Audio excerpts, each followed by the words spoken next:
12:00. A partir de este momento, las informaciones que son noticia toman el protagonismo. Comienza Informe RCR.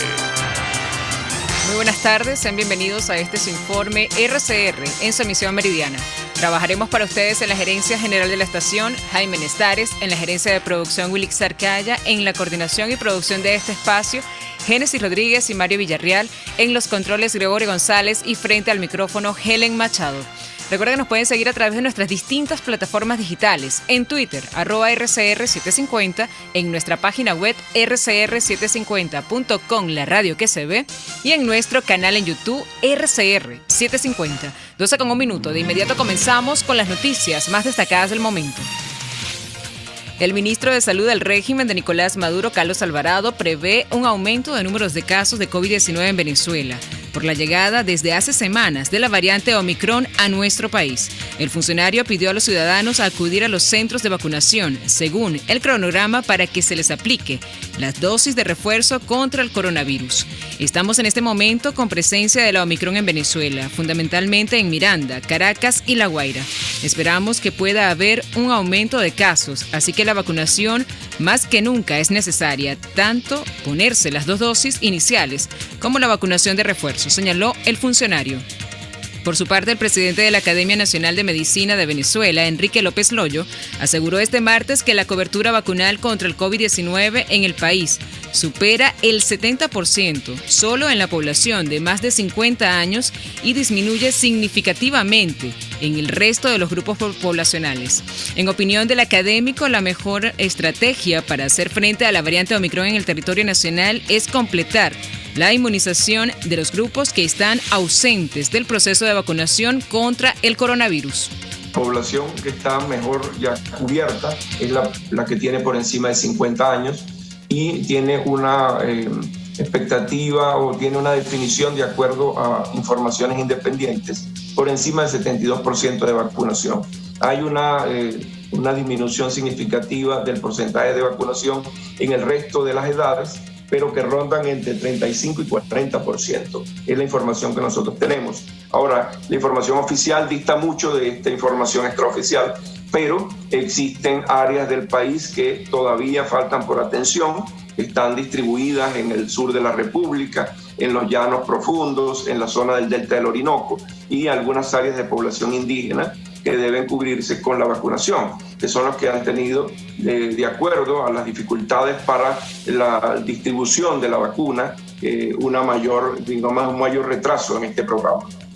Además, el doctor López Loyo reiteró la recomendación que viene haciendo la Academia Nacional de Medicina de no utilizar para el refuerzo contra el coronavirus biológicos experimentales que no cuenten con la aprobación de la Organización Mundial de la Salud, como es el caso del candidato vacunal cubano Abdalá.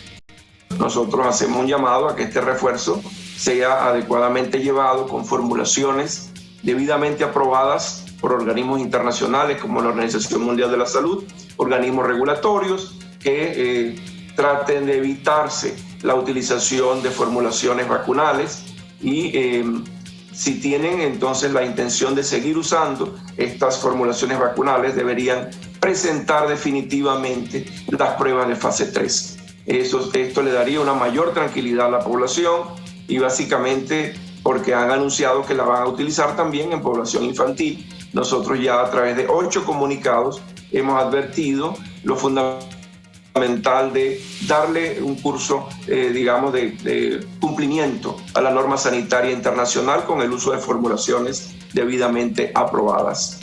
En otras informaciones, un 4.34% de los centros de salud en Venezuela reportaron haber recibido para el proceso de aplicación de la dosis de refuerzo contra el coronavirus al candidato vacunal cubano Abdalá, que aún no ha sido aprobado por la Organización Mundial de la Salud para su uso de emergencia, tal y como lo advirtió la plataforma sindical Monitor Salud a propósito de un reporte sobre la primera semana de administración de la tercera dosis en Venezuela.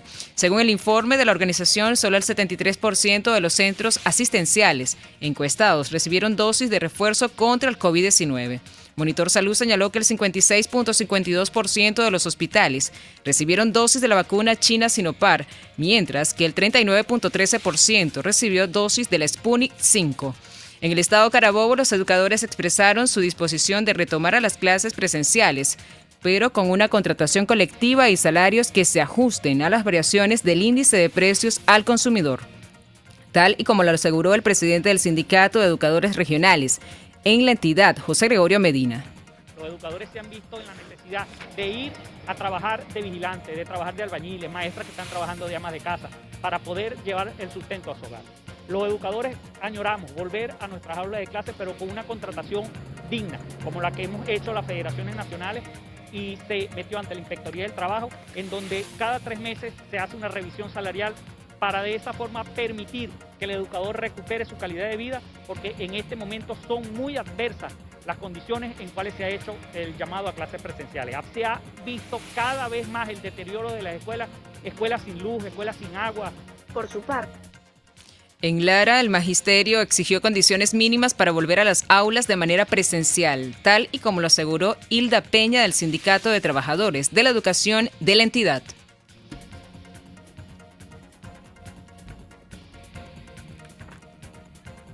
El magisterio lamentablemente no se pudo incorporar.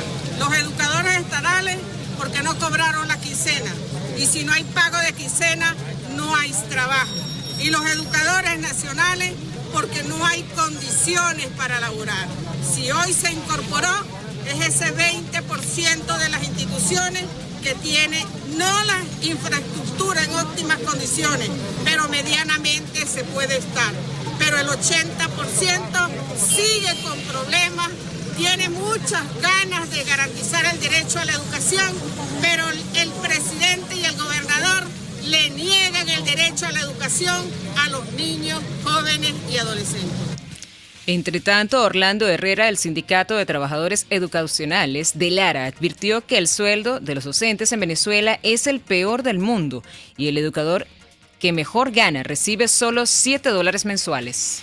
Salario que viene a ser el peor salario en el mundo que pueda tener un trabajador y una trabajadora de educación, sea el nivel que tenga, después de tanto sacrificio, el Estado venezolano quiere dar la mayor categoría, $7.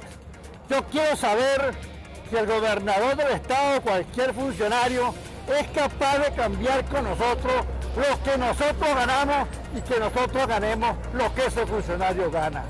Entonces, aquí se le ha quitado al magisterio, no solamente de Lara y de toda Venezuela, todos los derechos adquiridos. Y en materia internacional, la Unión Europea aprobó este lunes nuevas sanciones contra la hija y el hijo del presidente de Nicaragua, Daniel Ortega, y otras 5 personas cercanas al régimen. En concreto, el bloque comunitario sancionó a Camila Antonia Ortega Muriño y a su hermano Laureano Facundo, así como, entre otros, a la presidenta del Consejo Supremo Electoral, Brenda Isabel Rocha Chacón. Los Estados miembros aprobaron las sanciones al considerar que las personas y las entidades afectadas cometieron serias violaciones contra los derechos humanos y haber apoyado las elecciones fraudulentas del pasado mes de noviembre. Por su parte, los nicaragüenses exiliados en Costa Rica se manifestaron este lunes frente a la embajada de su país en San José para expresar su rechazo a la investidura del presidente Daniel Ortega y de su esposa y vicepresidenta, Rosaria Muriño. Invito a los hermanos exiliados en que nos unamos y ayudemos a los hermanos nicaragüenses para que Nicaragua sea libre, indicó uno de los asistentes. Hay diferencia entre nosotros, aquí estamos, mi hermano, porque el amor a Nicaragua es mayor que nuestra diferencia. El amor a Nicaragua es mayor que toda la discordia que podemos tener entre exiliados. Y yo invito a mi hermano exiliado que nos unamos en el grito de abril y ayudemos a nuestro hermano en Nicaragua a que Nicaragua sea libre, porque solo tomándonos la calle de Nicaragua vamos a retomar la patria. Con diálogo y congreso, quién sabe, mi hermano, pero ni modo, vamos a tratar, y aquí estamos unidos, exigiendo a Ortega que se vaya de Nicaragua, porque el día de hoy hasta la ONU lo está declarando ilegítimo. Ortega siempre ha sido ilegítimo y lo será hasta el fin de sus días, porque Ortega hasta la tumba donde llegue va a ser ilegítimo. Ni la tierra lo quiere. ¡Viva Nicaragua pronto libre y libertad para nuestro rey político! ¡Libertad para todos! ¡Libertad para el doctor Manuel Urbina Lara! Por su parte, el candidato presidencial colombiano de la coalición Pacto Histórico, Gustavo Petro, arropado este lunes por las principales fuerzas izquierdistas españolas, planteó un pacto entre el empresariado del Estado y los trabajadores para garantizar la estabilidad laboral en su país, que es fundamental. Petro cerró un acto en Madrid con simpatizantes de esa coalición colombiana de izquierdistas o de izquierdas, apoyado por representantes del Partido Socialista Podemos e Izquierda Unida, que forman el gobierno español de coalición, y de los sindicatos mayoristas, la Unión General de Trabajadores y Comisiones Obreras. El precandidato presidencial colombiano destacó la importancia de la salvación de la especie humana y el planeta, tal y como lo figura en el Plan de la Patria que elaboró el expresidente Hugo Chávez para Venezuela. Es que se puede construir esa diversidad política y social que sea capaz de articular planes concretos para salvar la especie humana en el planeta, y en eso América tiene mucho que decir, y España tiene mucho que decir. No es la internacional del fascismo, no es la iberoesfera, es una gran coalición multicolor que no se construye alrededor del odio, de la ideología, sino alrededor de la vida.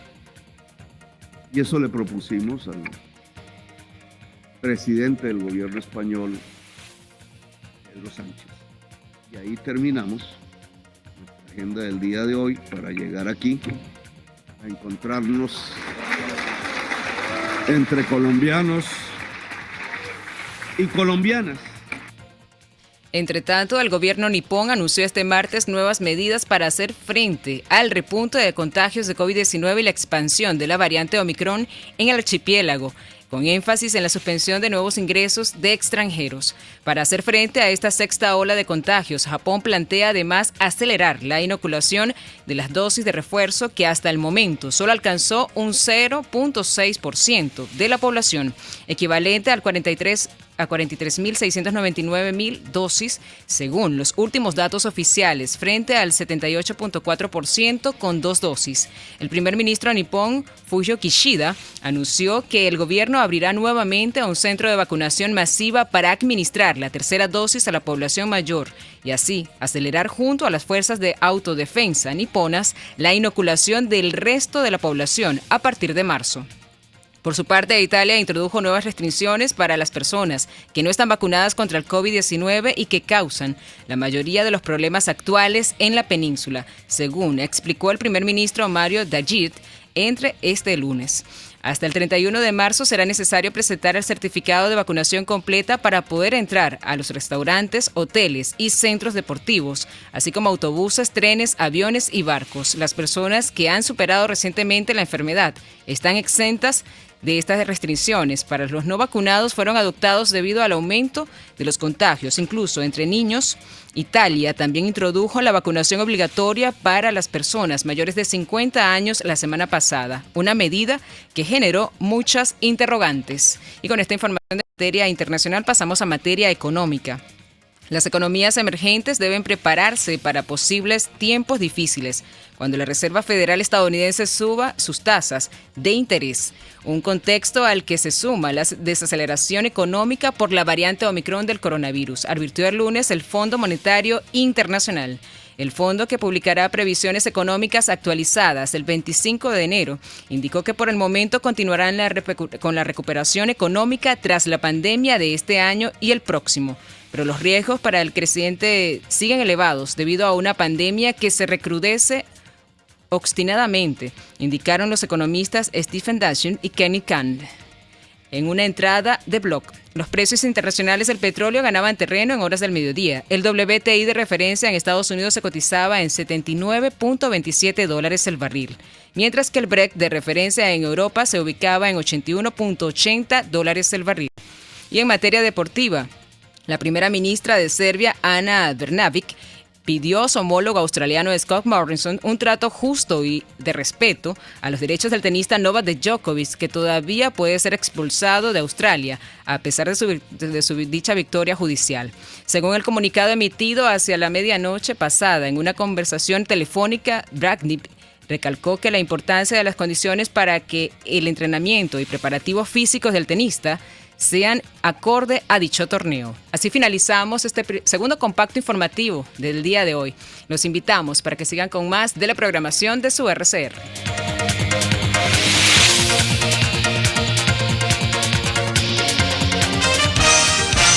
Hasta aquí este compacto noticioso.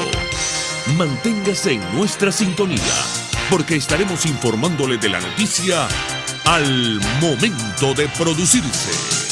RCR 750 AM.